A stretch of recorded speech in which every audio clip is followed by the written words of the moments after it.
Well, hello and welcome to another edition of Health Solutions with Shawn and Janet Needham, where Team Needham discusses everything healthcare. I'm your host, Shawn Needham, along with my wonderful wife, Janet, and we are streaming live from the Moses Lake Professional Pharmacy Studio today. And I am super excited to have Sober Coach Chris on today. He is going to be talking about his journey with alcohol and how he coaches patients away from alcohol. Many times on this podcast, you have heard Janet and I discuss how alcohol is a poison. That is just truth. Even in moderation, yes, alcohol is a poison. Our body has to detoxify it as a poison. Alcohol can kill us, and not just slowly, but fast also. So, we're going to be talking about some of the dangers of alcohol and being a recovering alcoholic himself and a coach. Chris is going to talk to us about how you can get away from alcohol and the benefits of getting away from alcohol. So, without further ado, Chris, welcome to our show. Hello. Thank you guys for having me. Glad to be here. Thank you. And if anybody is wondering if Chris has a radio voice, it's true, he does. And when I first heard him speak, it's like, hey, Chris, you've got a radio voice. He's like, well, I did radio for 25 years, so don't be surprised. So this conversation is going to be flow really well because Chris has done radio. So I'm going to let him do most of the talking today. So Chris, why don't you tell us a little bit about your background with alcohol, your personal background? Yeah. So as you mentioned, I was in radio. I mean, that was basically my identity since I was 5. I was like, I'm going to do this. I'm going to be on the radio. It's going to be so cool. And so I pursued it. I did it, and I loved it at the beginning. And then somewhere along the way, I kind of lost my passion for it. And that, looking back on it now, was a big part of why I started drinking as heavily as I did, because I wasn't feeling connected to what I was doing on a daily basis. And so I was in the comfort zone, just I had a really good job. It was fun, and I had everything on paper looked like it was all working out. But on the inside, I was unhappy. And so this is what kept me kind of in that comfort zone and drinking heavier and heavier. So I basically was drinking very heavy for, I would say, about 15 years. And, in the last 4 or 5 of those years, I would try to quit, and I would read, as they call it, quit lit books. There's a lot of really good books out there about stopping drinking and all this stuff. And I'd get all fired up, and I would stop for a little bit, or I would do like a dry January and all this kind of stuff. And I found myself like kind of white knuckling it through the whole thing, and like waiting for day 31 when I could go back to drinking. And what I was realizing was I wasn't quite ready to quit. That was the biggest hurdle. And I actually just did a video on TikTok about this exact subject. It's like many people want to quit because we go through this cycle of waking up in the morning feeling like garbage and going, I'm never going to do this again. And something happens throughout the day where it's like, okay, I'm starting to think about it again. 5, 6 o'clock rolls around and we're right back into it. It's just a vicious, vicious cycle. And so, I would try to quit. I would go for a little bit and feel really good, but then I just was like, I would go back to it. And I couldn't understand why. And it wasn't until the universe kind of forced me to look at my life and go, all right, if I want to get to where I really want to get to, if I want to get the life that I know I'm meant for and where I want to be, alcohol just can no longer be a part of it. And so there's a bunch of stuff that I had to do, but really a switch flipped in me. And I just said, I'm a non-drinker from this moment on. I'm not going to track my days anymore and see how many days I can go without drinking this time. I'm not going to do that. I'm just going to say from this moment on, I'm a non-drinker. And so that's really what worked for me. And there's a lot of stuff that I did alongside of it, what I help my clients do, but that's kind of the gist of it. Okay, so what was there a moment that an aha moment that finally you said, okay, what was the moment that flipped your switch? There was a lot. When my daughter, she was 4 at the time, she started saying things like, Daddy, we got to go to the beer store. We're out of beer. Or, Daddy, you want me to bring you another drink? And she drew a picture of me sitting on the couch with a drink in my hand watching TV. And that's how she saw me. And that was the biggest thing, because both of my parents died when I was young, and they were very young. I was 19. and they died 41 days apart from each other. My mom was 49, my dad was 54. And I just got to thinking, I have a daughter now. And why am I doing this? If I can prevent myself from dying at a young age and leaving her without her dad, because I know how painful that is, why would I not do something about it? And that was the threshold moment for me, I would say, that made me go, all right, I got to do something about this. So Janet, what kind of questions did you have for Chris? So, Chris, I'm assuming it's not just your daughter and your relationship that it was affecting. Tell us how it was affecting people around you in your relationships. Yeah. So the interesting thing is, nobody outside of my wife would have ever even known that I drank as much as I did. It was one of those situations where I suffered in silence for many years, and most people do, because of the fact that we see it everywhere in our society. Alcohol is glamorized, and we don't want to be Right. the odd ones out. So we just kind of go, I must be the weird one here that's struggling with this. I got to figure out how to do it on my own.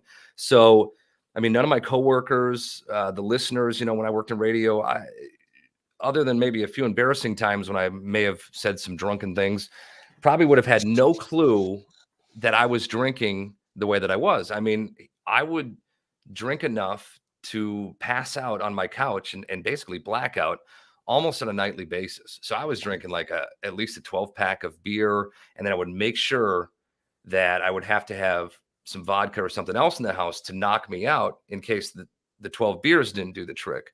Because I got to the point where I just didn't think I could fall asleep without alcohol. I had built up all these lies after years and years of drinking, that I had believed that I needed alcohol.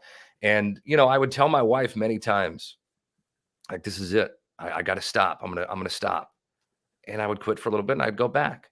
And it's not like my wife, I mean, she was a drinker too. She wasn't drinking as much as I did. But she, it's kind of like at some point you have to kind of just do it. You can't keep talking about it because people are tired of hearing about it.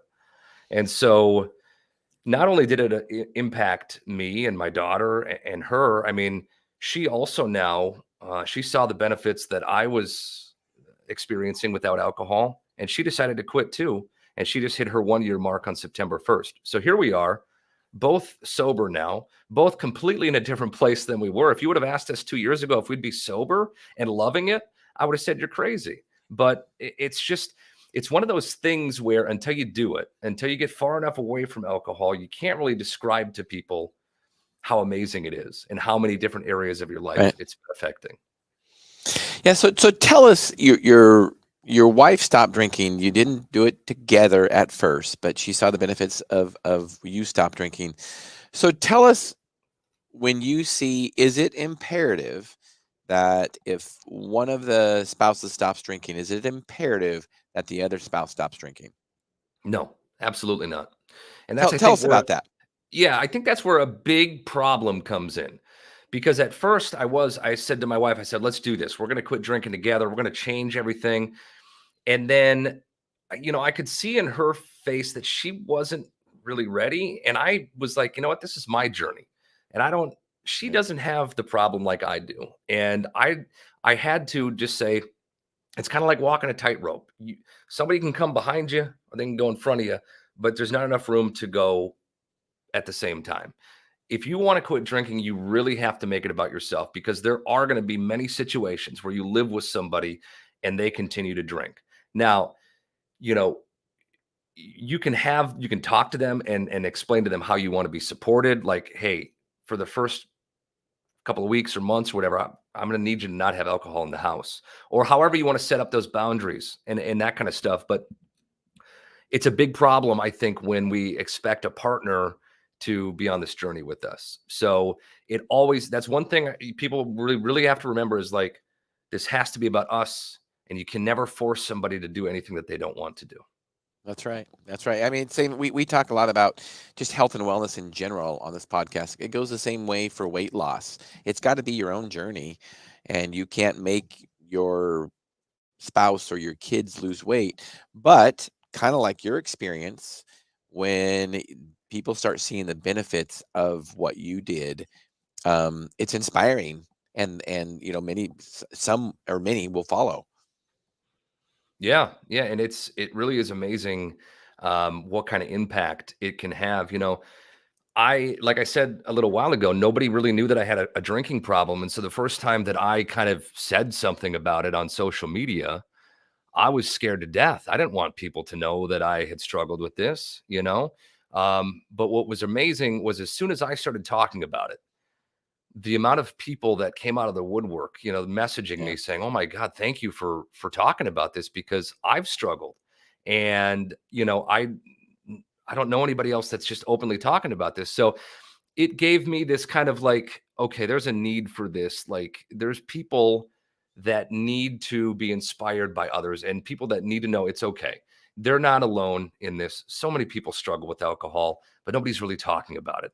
And so that is the number one thing that I love about what I do is when people and strangers too will message me and say, "Hey, I've been following you for a while and your content really inspired me to quit drinking." I just had a message from somebody who is 100 days sober because they watched one of my TikTok videos, and that Yeah. makes me feel so great. It's like I love that. And if you're watching this and you quit, I never want to like preach at anybody, right? But if you can inspire somebody by what you've done, I mean, it can have a ripple effect. It's amazing. Absolutely. Janet? Okay, so sometimes there's two sides to this. You have a psychological part of the addiction, and then you have a physical part. So walk us through how you got through both of those things, because for some people, it can be, one can be more dominant than the other because there's always something that's pulling you back in. hmm Yeah, and that something is, until you make that decision that you really want to have an alcohol-free life and you're going to be committed, you're going to go all in, it's going to be your number one priority. It's kind of like when you first start dating somebody, your whole focus goes on that person because that's what is top of mind. That is what you're going to make work. Your focus is on. Or if you apply for your dream job, you're not just going to kind of sort of do it. You're going to put everything and all your effort into it. So that's the number one key is really going all in on yourself. Really, asking yourself, why do I want to do this? What has alcohol done to me? Like getting really super honest with yourself and holding yourself 100% accountable. I think that's the big thing. You know, I was trying to blame everything and everybody for why I was in my situation. And until you kind of come to that realization, like, look, it's not my fault that I got here, right? Because alcohol is so addictive. It's the second most addictive substance in the world. It stands to reason. You drink it long enough, a lot of people are going to get addicted to it. So it's not your fault that you're in this place, but it is absolutely your responsibility to do something. And I heard Craig Beck, who's the author of Alcohol Lied to Me, wonderful author.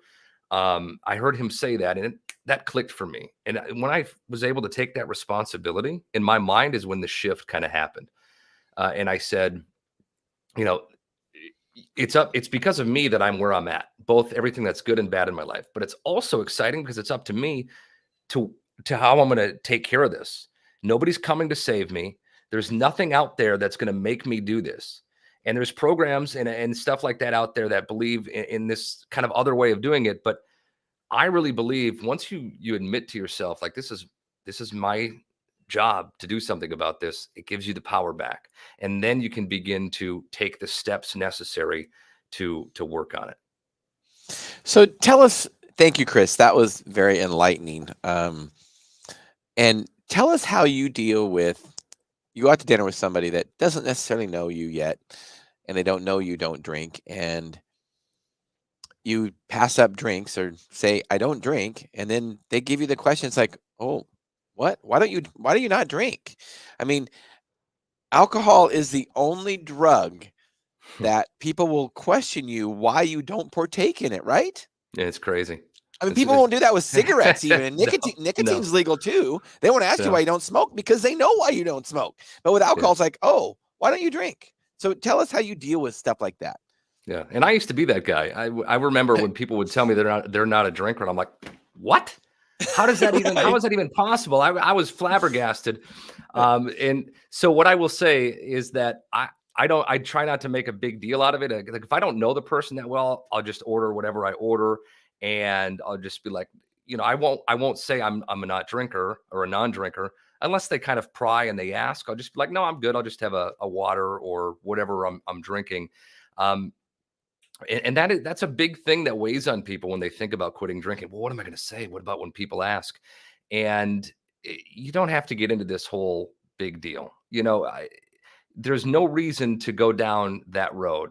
If somebody wants to pry, you can kind of explain like whatever. But, a lot of people will come up with excuses and like, okay, well, I'm on antibiotics, or they'll make up a lie. And then it's like, well, what if you see that person again? You got to kind of keep up the lie. Like, I just don't recommend doing that.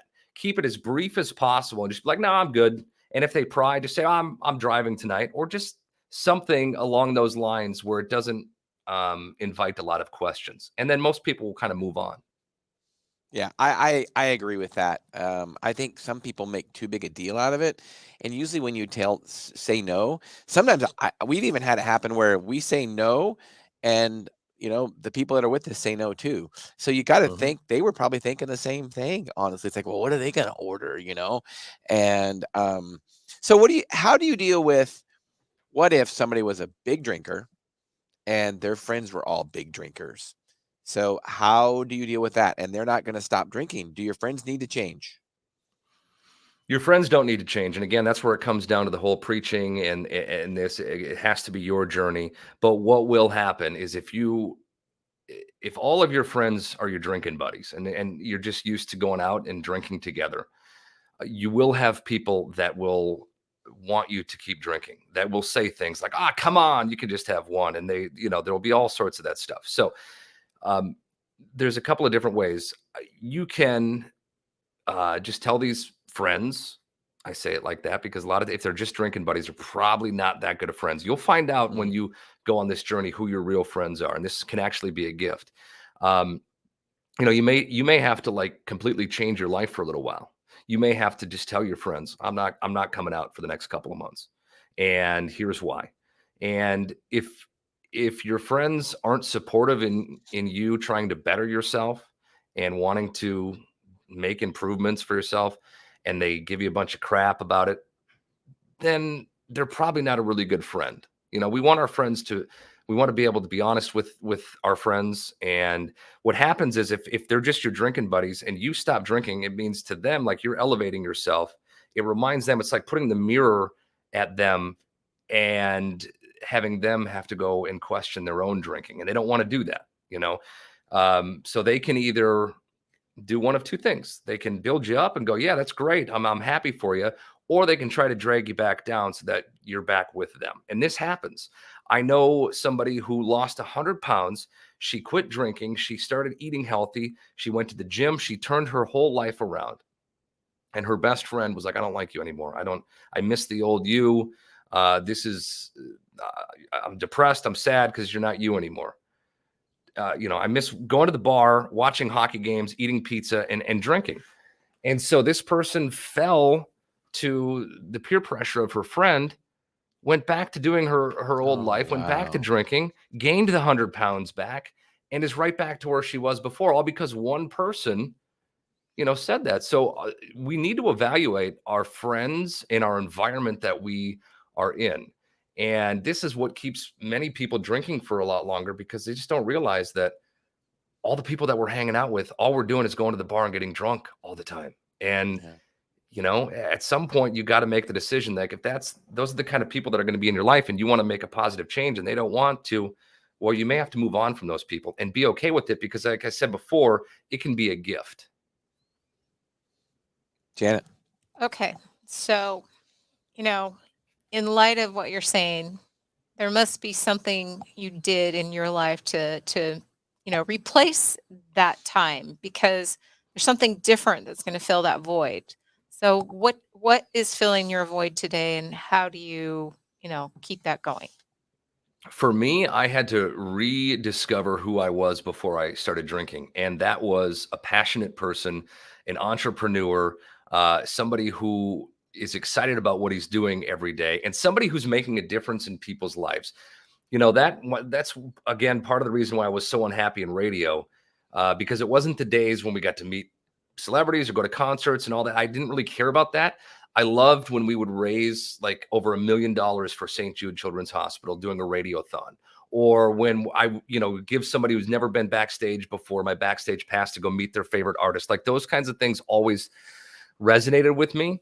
And seeing people have a transformation in their life, going from stuck to like, oh my God, I discovered I can be this person I want to be. That's what lights me up. And so for me, it was starting this business and turning what was my biggest weakness into a strength, and inspiring others, coaching others, and just getting the message out there about this whole thing. So I love working now. It's not like work for me. I can work all day and not feel like I'm working, because I'm connecting with people, and that brings me joy. So that was for me what I needed to do, was kind of reconnect with these parts of me. But yeah, when somebody gets newly sober, I always recommend burying yourself into projects, whether these are projects you want to do or they're fun or not. Fill your calendar up, have a plan with what you're going to do.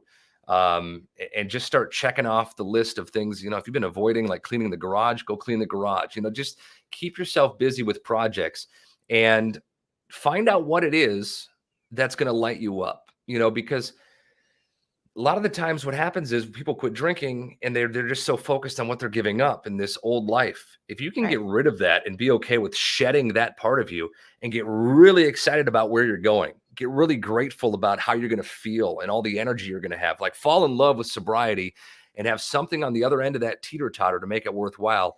That is what's going to help you really get through this thing and thrive. Because, it's not just about forcing yourself to stay sober. It's about figuring out, what do you want to do with your life? And what can that look like if you get alcohol out of there? Well, I mean, just think about, and I'm sure you go into this with your clients, and we'll go into more of your business later. But think about I think about some of the things that Janet and I do. We love to ride our bikes, and you can't do that unless you're sober. Not very well anyway, and it would be very dangerous. Yeah. So, and just some of the other sports and activities that we do, that there's just no way, if we were drunk all the time, that we could partake in those activities. So instead of looking like the things that we can't enjoy, look at the things we can enjoy, because we're not addicted to alcohol. That's really the way sometimes I look at it. I will see, obviously being in healthcare, we see, how alcohol has, destroyed a lot of lives, and not just in healthcare, but just in general with probably pretty much anybody has been affected by it, with friends and family. And we still have audio, Chris. We'll get you back on video here shortly. There we are. All right. So, yeah, so, it's ubiquitous. Alcohol is ubiquitous, whether we like that or not. It's just true. So we have to learn how to, how to educate and empower people about it. Yeah. One of the big things that I work with my clients on is really shifting the way that you look at alcohol, like peeking behind the curtain to see it for what it really is. Because a lot of the times when we're drinking, we put blinders onto these things, just like we put blinders onto how much money we're spending on it. We put blinders on to what it actually is and what it's doing to us. Because if we really pull at that thread, it's harder to keep doing it. So I help my clients look behind the curtain. It's kind of like when you see a magic show, right? And you're like, oh wow, that's amazing. That's how that's done. You're blown away. But then when you see how it's done, it loses its luster. You're not blown away anymore. And you can't continue to keep doing it, because so many of us put alcohol on this pedestal. And so I help people take it off the pedestal, see it for what it really is, for what it's really doing. For instance, it kills over 3 million people worldwide every year. And I had no idea about that. Wow. In comparison, heroin kills about 90 to 100,000 people worldwide every year. You think about that, and we have most people have a certain view about other drugs that's why we don't do it. But with alcohol, it's everywhere. It's glamorized. It's glamorized. It's on the Super Bowl. You can't walk down the street without going by a bar or a liquor store, social media. It's mommy needs some wine to help her get through. It's like, it's just, you're bombarded with these messages our whole life, not to mention it's passed down from generation to generation. We see our parents doing it. Their parents did it. And so there's this big cognitive dissonance that comes into it. Like, it's like most of us know deep down that alcohol is bad.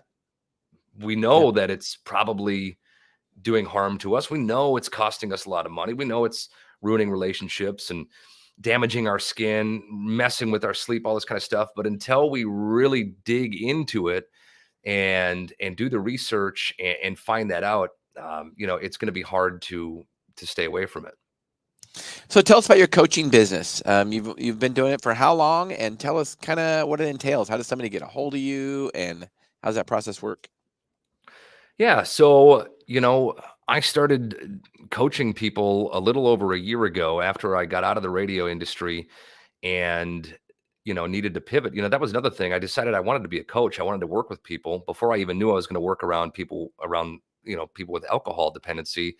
Um, I knew I wanted to help people. And so it came to, well, what am I passionate about? Well, alcohol. Like if I could help people get to the other side of this thing, that's what lights me up the most. And so I started doing that a little over a year ago. And, I work one-on-one with people virtually over Zoom. We have modules, we have exercises. Basically, it consists of getting clarity, right? So we need to figure out how we got here, how we got into this alcohol loop, why we're drinking the way we are, get to the underlying issues so that we don't just put a Band-Aid on it. We don't want to just force you to stay away from drinking. We want to be able to go, all right, what's causing this? What can we do to fix it? And where are we going? And then, another part of it is the awareness, as we were just talking about. I help people see alcohol for what it is, what it's doing to you. And then a big part of it too is the subconscious, because 95% of us is our subconscious programming that's going on. We got 5% consciousness and 95% subconscious. So just trying to quit by using willpower, saying, I'm going to stop drinking. It's got a 5% success rate. It's the same reason why so many diets don't work, because you try to force yourself to stay away from something. It's not going to work. So I help with people in a subconscious level to break up some of these anchors that are going on there, right? Because got years and in some cases decades of bad programming that are going on, saying, oh, I'm stressed, that equals drink. Oh, I want to relax, that equals drink. Oh, we're going to celebrate, that equals drink. Like all these programs that are going on. And so we go in there and we break those up and we unlearn a lot of things. And so that's kind of the gist of how I work with people and what I do with them. And so what is the best way to get a hold of you as we wrap this up, Chris? Yeah, the best way is to go to my website, which is sobercoachchris.com. And if you want to have a consultation, it's a 30-minute consultation, which is free. We'll get to know each other better, see if we'd be a good fit. There's right at the top, it'll say ready for one-on-one coaching. Click that, and it'll have you fill out a questionnaire so I can get to know your situation a little bit better, and then I can be in touch with you from there. That's probably the best way. Otherwise, on TikTok, Instagram, Facebook, you can find me with the handle at Sober Coach Chris. And I have a Facebook group that's called Freedom from Alcohol. It's a wonderful community of others in there that are going through the same thing. That can be really helpful and supportive if you're trying to either get alcohol out of your life or just questioning your relationship with it. Maybe you just want to take a break, so that's the thing. There's no judgment. Everybody's a little bit different. And, it's your journey and I'm here to help you. So I might be putting you on the spot, Chris. But you said nothing was off the table. So yeah, if there's multiple reasons using, everybody's different is what I'm guessing you're going to say. But if there's one big reason to why somebody should stop drinking, what would you say that would be? There's so many that I don't want to say the wrong one. Right. I did and leave one out. Here's for me what I've taken away the most that I wish I would have known earlier is that without alcohol, you get to enjoy life's little moments. You really get a certain peace and contentment, and it's like a weight is being lifted off of your shoulders.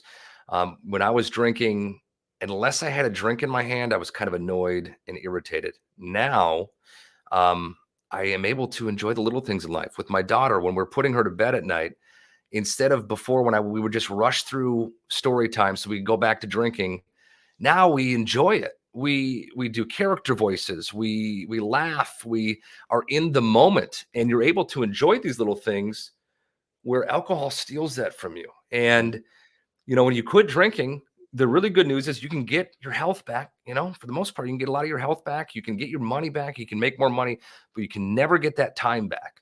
And so if you want your time back, if you want to be with, present with the ones you love and enjoy your life every day, alcohol, getting it out of there is going to help you do that so much more.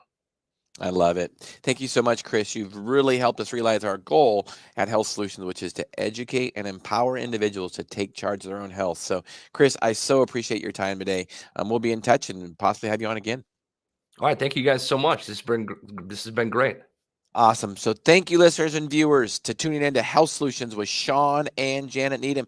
Tune in Thursday, our midweek podcast, 8 a.m. to 9 p.m. Pacific Standard Time. You don't want to miss out. Thank you again, Chris. Thanks for tuning in. Thank you.